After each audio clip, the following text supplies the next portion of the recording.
The moment the lawyer spoke her name, every person in the room realized they had been looking at the wrong woman. The crystal chandeliers above the Kensington Grand Ballroom scattered warm light across hundreds of guests dressed in custom suits and designer gowns. The air carried the quiet confidence of people who believed they already knew how the night would end. At the center of the room, investors, executives, and social elites waited for the reading of Arthur Kensington's final will. Most expected a son. Some expected a grandson. A few whispered about members of the board. No one expected Mia Brooks. She sat alone near the back of the ballroom, her dark navy dress elegant but understated, her hands resting calmly in her lap. No reporters gathered around her. No executives tried to impress her. To most people in the room, she was simply Ryan Whittaker's ex-wife. A forgotten chapter. A woman whose story had already ended. Across the ballroom, Ryan stood beside his new wife, Lauren, smiling as cameras flashed around them. He looked comfortable, successful, exactly like the man everyone admired. Every few minutes, someone stopped to shake his hand or congratulate him on his recent business expansion. Ryan accepted the attention naturally, as though recognition belonged to him. 11 years ago, Mia had stood beside him during moments like these. 11, she had helped build the life he now displayed so confidently. But tonight, he barely acknowledged her existence. He has passed over her more than once without stopping. The message was clear. She no longer mattered. A few tables away, quiet whispers floated through the room. Some guests recognized her. Others remembered headlines from the divorce years earlier. Their curiosity faded quickly. After all, people rarely pay attention to someone they believe has already lost. Nia heard none of it. Or perhaps she heard all of it and simply chose silence. Her expression never changed. She sat with the calm stillness of someone carrying knowledge no one else possessed. At exactly 8 o'clock, the attorney stepped onto the stage. Conversations faded. Glasses lowered. The ballroom settled into complete silence. The attorney adjusted his glasses and opened a thick leather folder. "Thank you all for attending," he said. "Tonight, we honor the final wishes of Arthur Kensington." Avery fixed on the stage. Ryan folded his arms confidently. Around him, people prepared themselves for a predictable outcome. Then the attorney turned a page. His expression shifted slightly. And for the first time that evening, Mia slowly lifted her eyes toward the stage. "Before we discuss the assets," the attorney said carefully, "there is something all beneficiaries must understand." A strange tension moved through the room. And somewhere near the front, Ryan's confident smile began to fade. So many people spend years trying to be seen. Others become invisible the moment they are no longer useful. The attorney let the silence settle across the ballroom. No one moved. No one spoke. Hundreds of us remained fixed on the stage, waiting for the explanation that suddenly felt more important than the inheritance itself. Ryan shifted slightly beside Lauren. The confidence that had surrounded him all evening no longer felt effortless. Around him, conversations had vanished. Even the waitstaff stood still along the edges of the room. The attorney looked down at the document in front of him. Mr. Kensington included a personal statement that must be read before the distribution of assets. A faint murmur traveled through the audience. Arthur Kensington had been one of the most influential businessmen in the country. He had built an empire that stretched from real estate to technology, from private investment groups to charitable foundations. Men and women had spent decades trying to earn his trust. Entire companies had competed for his attention. Yet tonight, his final words seemed directed toward something else entirely. The attorney cleared his throat. "Success often causes people to admire the loudest voice in the room," he began. "But character reveals itself in those who continue doing the right thing when no one is watching." The ballroom grew quieter. Nia remained still. Her eyes never left the stage. Ryan folded his arms tighter. The statement continued. "For many years, I observed people who wanted power. Very few understood responsibility. Fewer still understood sacrifice. Several executives exchanged curious glances. The words felt unusually personal. Almost intimate. As though Arthur had written them for a specific reason. Then the attorney paused before reading the next line. The person I selected did not earn my respect through status, wealth, or family connections. The room seemed to lean forward all at once. Rajan's expression hardened. Lauren looked toward the stage, her smile slowly disappearing. She earned it through integrity. The word hung in the air. She. Not they. She. A subtle ripple moved through the crowd. People began looking around the room. Quiet assumptions started collapsing. Nia noticed the movement but did not react. She sat exactly as she had before, calm and composed, as though none of this surprised her. Yet inside the ballroom, attention was shifting. People who had ignored her for hours were now noticing where she sat. Who she was. Why she had been invited. The attorney continued reading. Years ago, I met someone who demonstrated a rare quality. She continued showing kindness after experiencing disappointment. She remained honest after being treated unfairly. She never sought recognition for the sacrifices she made. A woman near the front slowly turned toward Nia. Ten anote. Ten anote. The change spread table by table. Rajan followed their gaze. For the first time that evening, his eyes settled directly on his former wife. Not as an afterthought. Not as a memory. But as a question. Nia met his gaze for only a second before looking back toward the stage. There was no anger in her expression. No satisfaction. Only quiet certainty. The kind of certainty that comes when a person has already accepted a truth long before anyone else discovers it. The attorney reached the final page of Arthur Kensington's statement. His fingers paused near the bottom. Then he looked up. The woman I am describing is present in this room tonight. Every breath seemed to stop at once. And then he spoke the next sentence. The woman I am describing is Nia Brooks. The words landed with the weight of a truth no one had prepared to hear. For a moment, the ballroom seemed frozen in place. Hundreds of guests sat motionless beneath the golden glow of the chandeliers, their attention locked on a woman they had barely noticed an hour earlier. Nia did not move. She did not smile. She did not look around to see who was staring at her now. She simply remained seated, her posture calm, her expression unreadable. Across the room, Ryan felt every eye shifting away from him and toward the woman he had spent years convincing himself no longer mattered. The attorney continued. Heiress Kensington first met Miss Brooks 12 years ago through a scholarship initiative funded by the Kensington Foundation. Confused murmurs spread through the crowd. Few people knew that Arthur had personally reviewed applications during the early years of the program. Even fewer knew that he occasionally met recipients whose stories caught his attention. At the time, the attorney said, Miss Brooks was working 2 jobs while attending graduate school. She was supporting her mother, maintaining excellent academic standing, and volunteering at a community mentoring program every weekend. Several people exchanged surprised looks. The image they carried of Nia suddenly felt incomplete.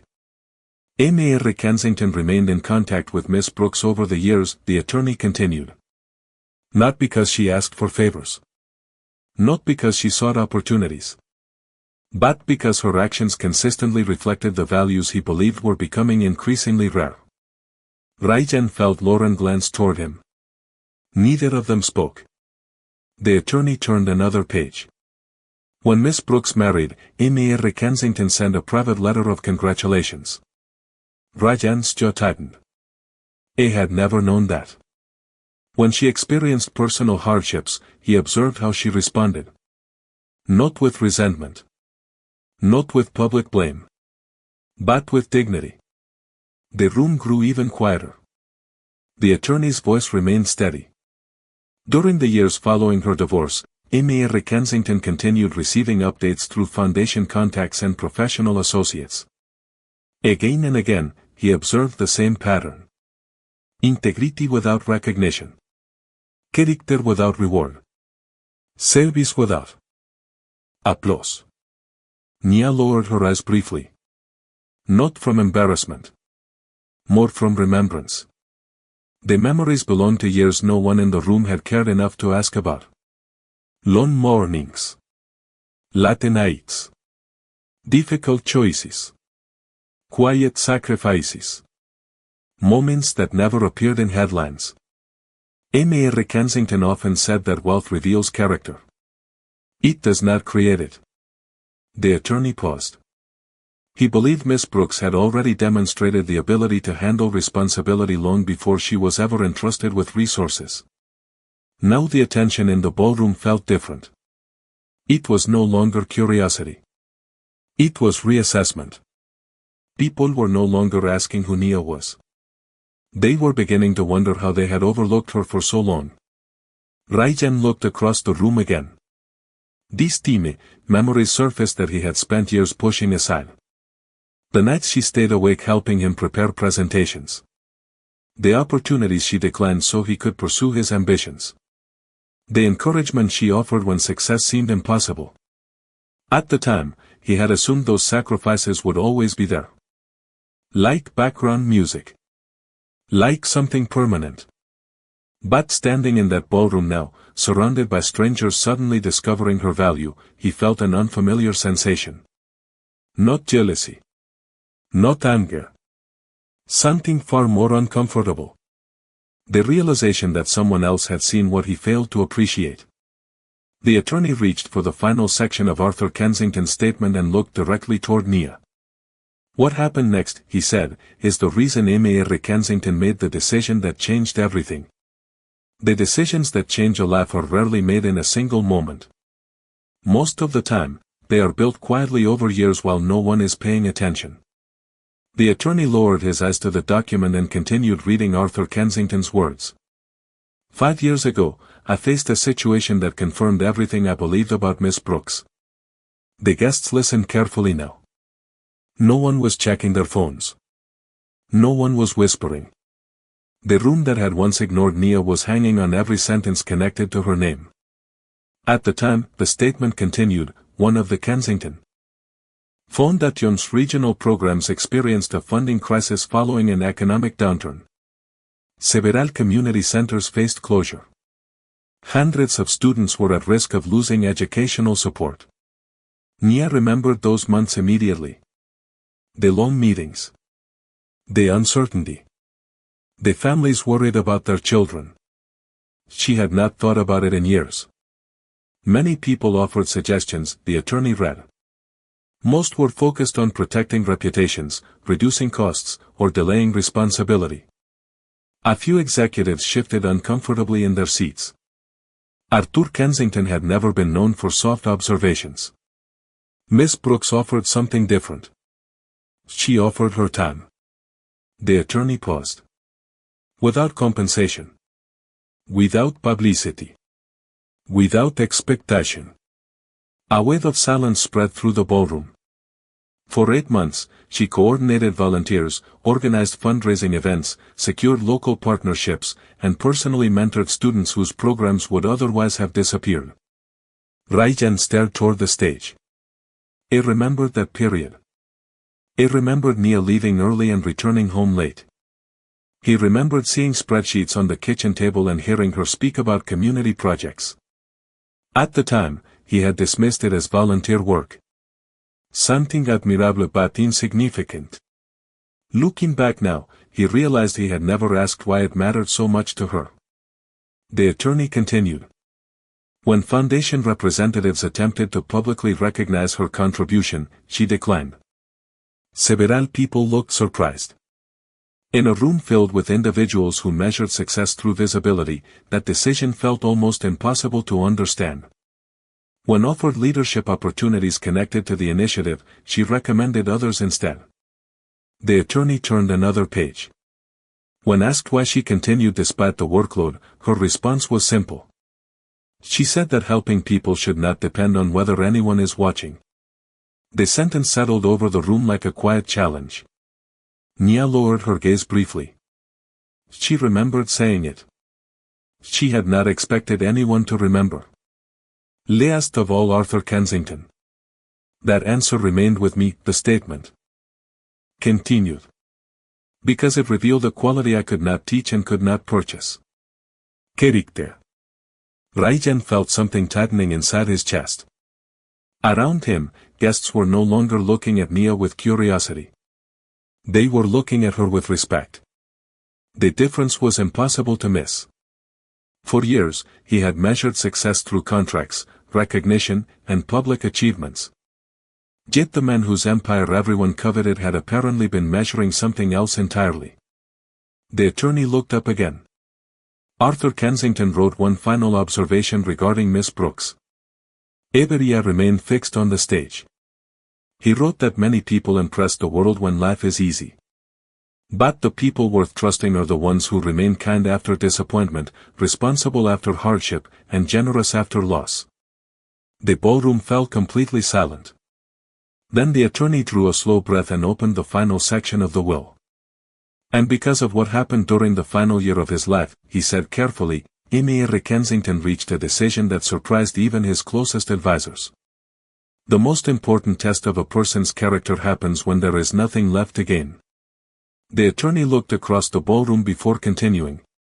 Even among the country's most accomplished business leaders, no one interrupted.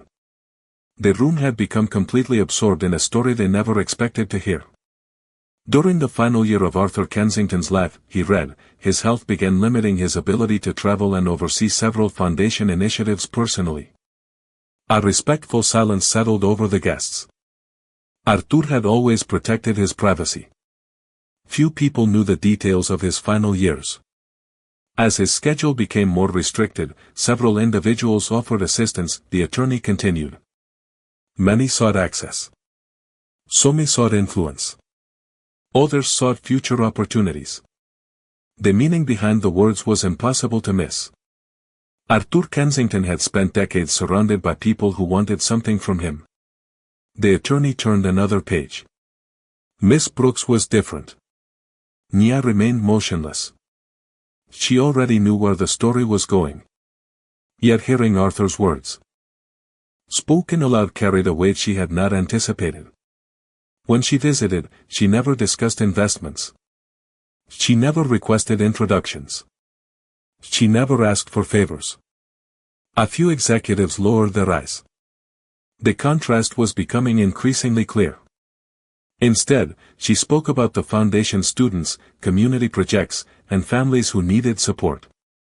The attorney paused. She treated me like a person rather than a resource. The statement was written in Arthur's own voice. That much was obvious. Several guests shifted uncomfortably in their seats. The observation felt personal because it was.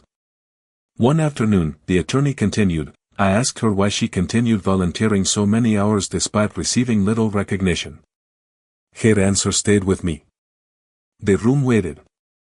She said that meaningful work remains meaningful even when no one applauds. The sentence seemed to echo through the ballroom. Raijan stared toward Nia. He remembered hearing similar things during their marriage. At the time, he had viewed them as admirable ideals. Now he was beginning to understand that those ideals had shaped the very decision unfolding tonight. The attorney continued reading. As my health declined, I became increasingly aware that wealth often attracts competence but rarely reveals character. Character only appears through consistency. Nia folded her hands quietly in her lap. Around her, the attention felt almost overwhelming now.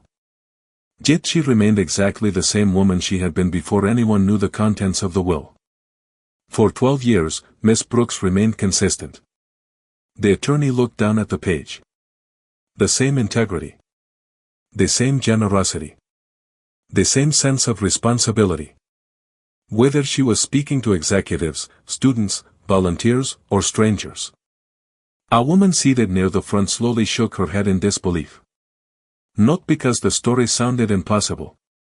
Because it sounded genuine. Genuine stories were increasingly rare in rooms like this. That consistency led me to a conclusion, Arthur's statement continued. Leadership is not proven by authority. Leadership is proven by stewardship. The attorney reached the final paragraph. His voice became even more deliberate.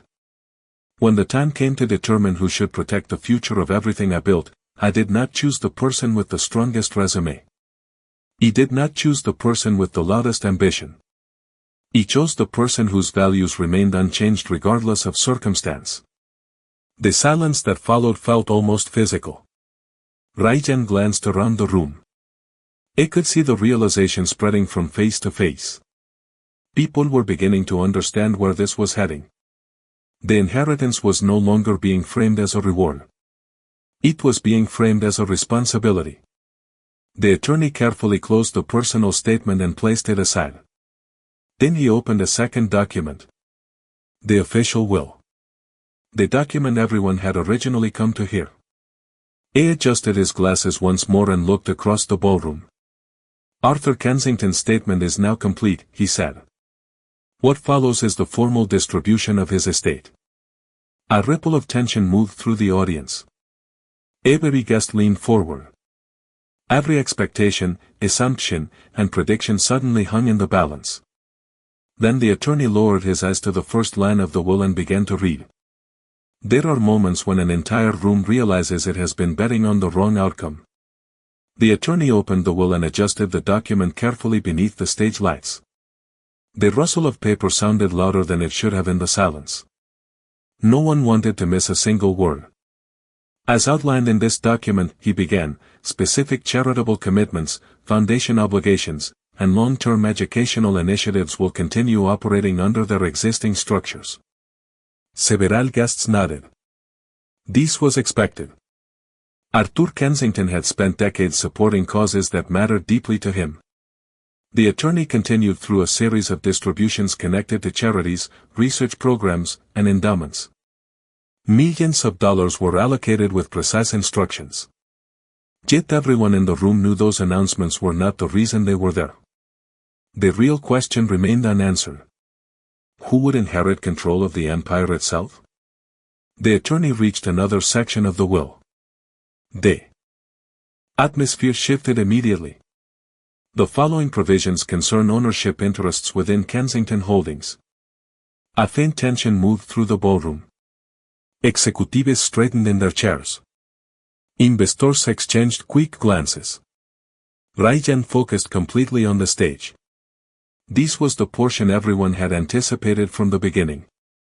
Arthur Kensington's controlling interests in Kensington Holdings include assets connected to commercial real estate, technology ventures, financial partnerships, international investments, and associated entities. The scale of the empire seemed to settle over the room once again. Entire industries were influenced by those holdings. Thousands of employees depended on them. Billions of dollars moved through those structures every year. These interests represent the majority of Mr. Kensington's estate. No one spoke.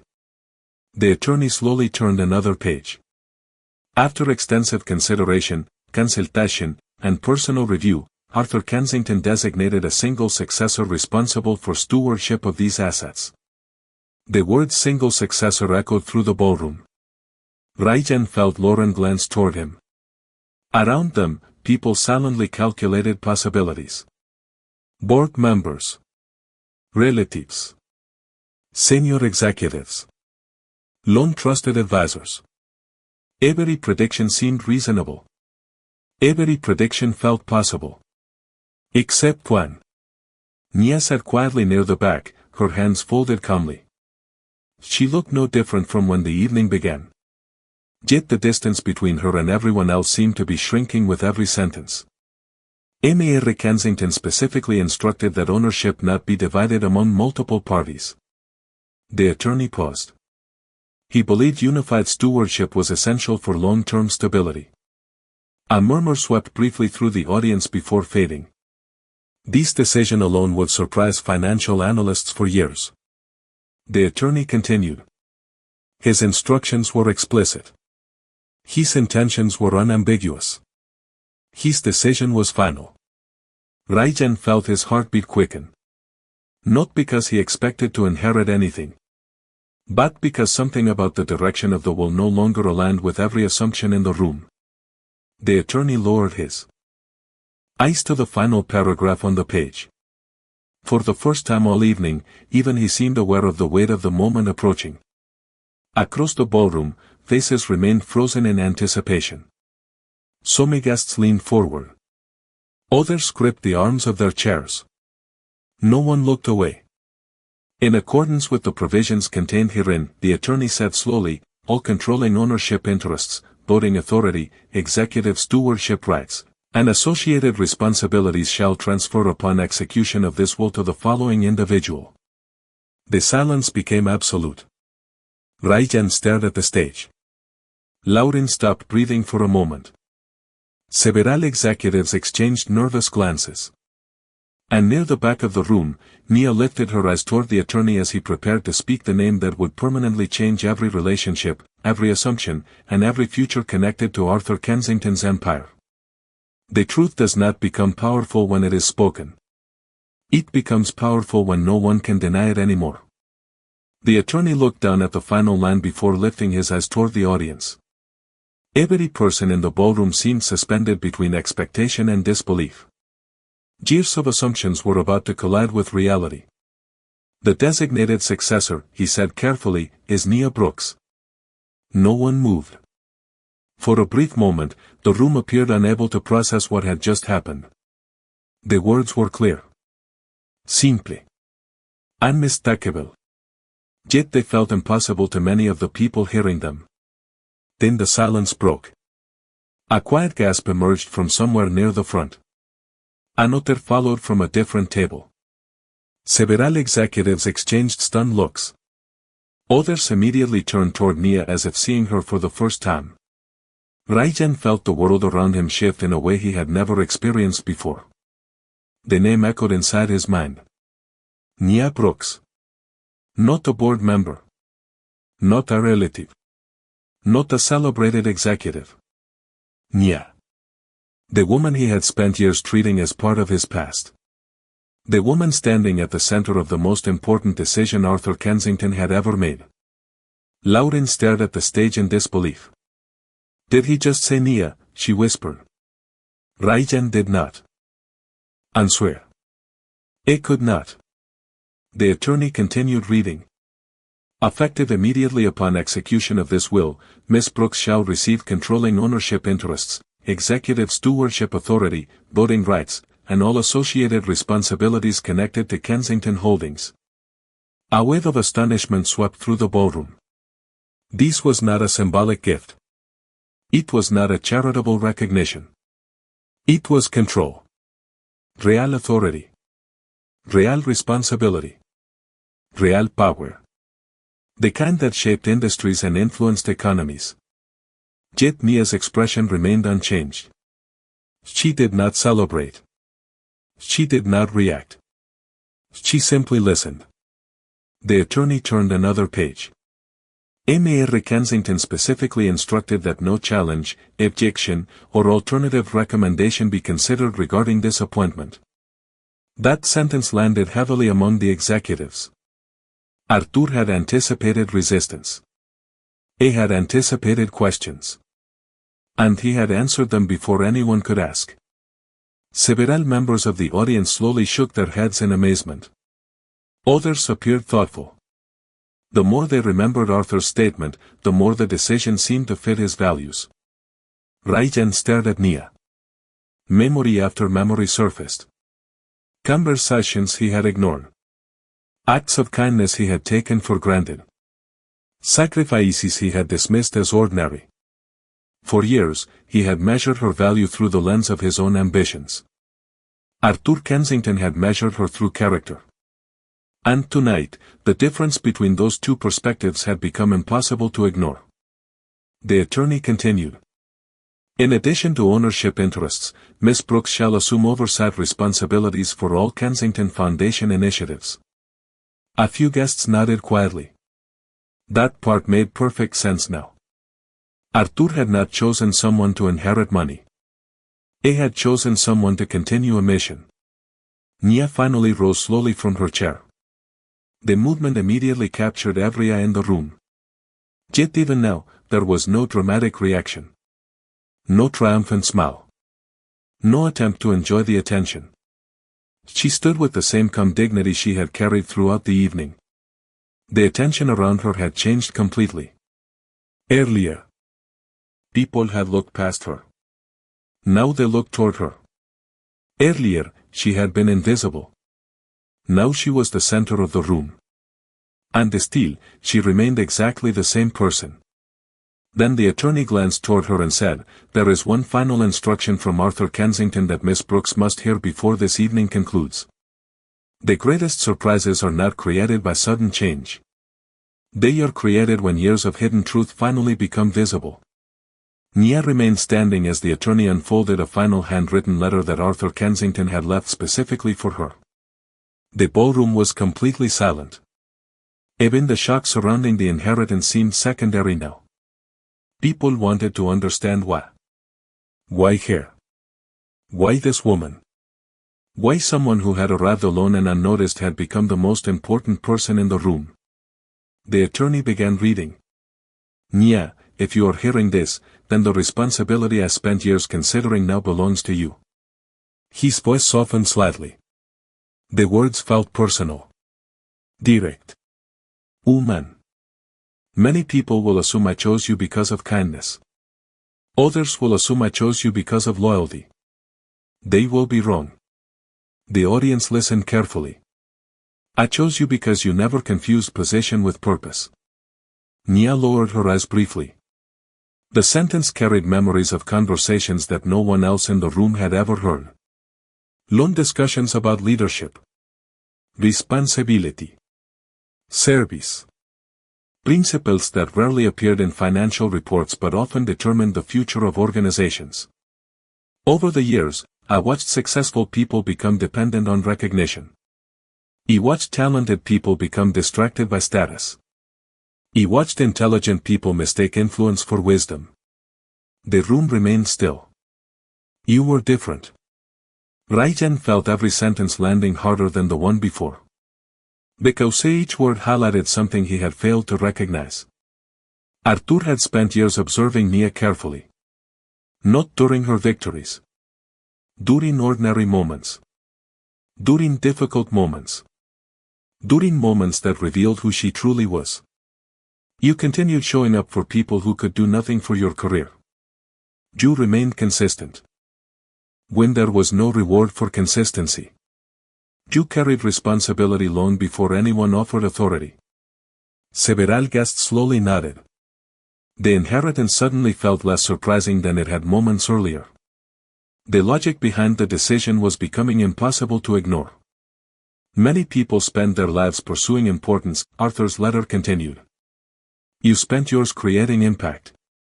The attorney paused before reading the next line. That difference is why I trust you. A quiet emotion moved through the room. Not excitement. Not envy. Respect. Genuine respect. The kind that cannot be purchased or negotiated. Nia remained calm, but her eyes reflected the weight of the moment. Arthur had never spoken to her as someone receiving special treatment. He had spoken to her as someone expected to carry responsibility.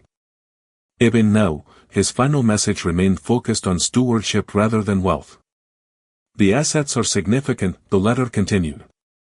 But they are not the inheritance. The inheritance is trust. The sentence settled over the audience.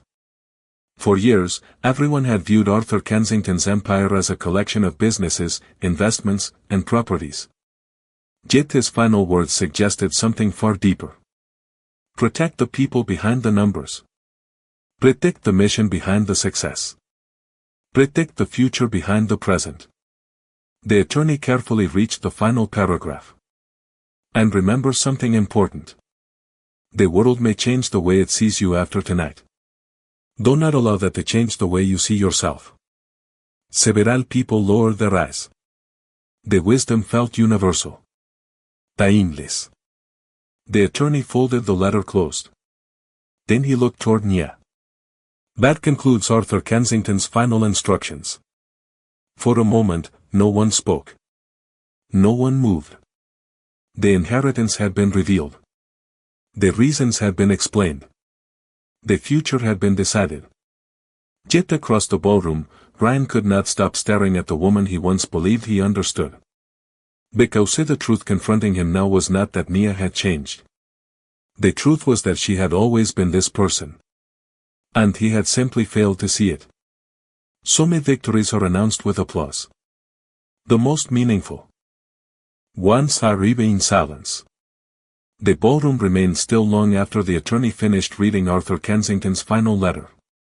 No one seemed eager to break the moment. For years, many of the people in that room had believed success was measured by visibility, influence, and status. Tonight, they had witnessed a different kind of success. The kind built quietly when no one was paying attention. Nia stood calmly as members of the board, executives, and investors slowly approached her.